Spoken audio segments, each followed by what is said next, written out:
కుంభం వారికి గనక చూసుకున్నట్లయితే కుంభరాశిలో 5 గ్రహాలు అంటే పంచగ్రహ కూటమి ఏర్పడుతుంది. ఈ పక్షం మొత్తం ఉంటుంది. ఈ పంచగ్రహ కూటమి అనేటువంటిది. అందులో ముఖ్యంగా రాహు ఉంటున్నాడు. అంటే ఇమాజినేషన్స్. అలాగే శుక్రుడు ఉంటున్నాడు. Creative related. బుధుడు ఉంటున్నాడు. రకరకాల ఆలోచనలు బిజినెస్ సంబంధించిన విషయాల్లో.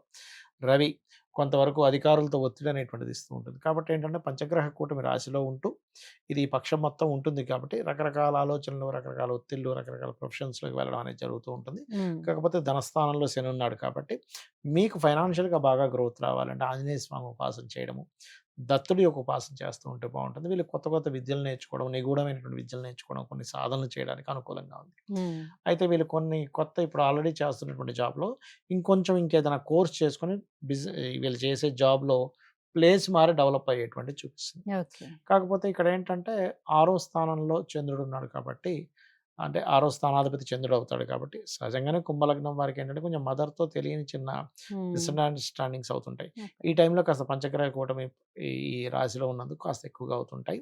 అదేవిధంగా ఉద్యోగంలో కొన్ని మనస్పర్ధలకు కొంచెం దూరంగా ఉంటూ ఉండాలి. హ్మ్. వీలైనంత మటుకు బియ్యం దానంగా ఇస్తూ ఉండాలి.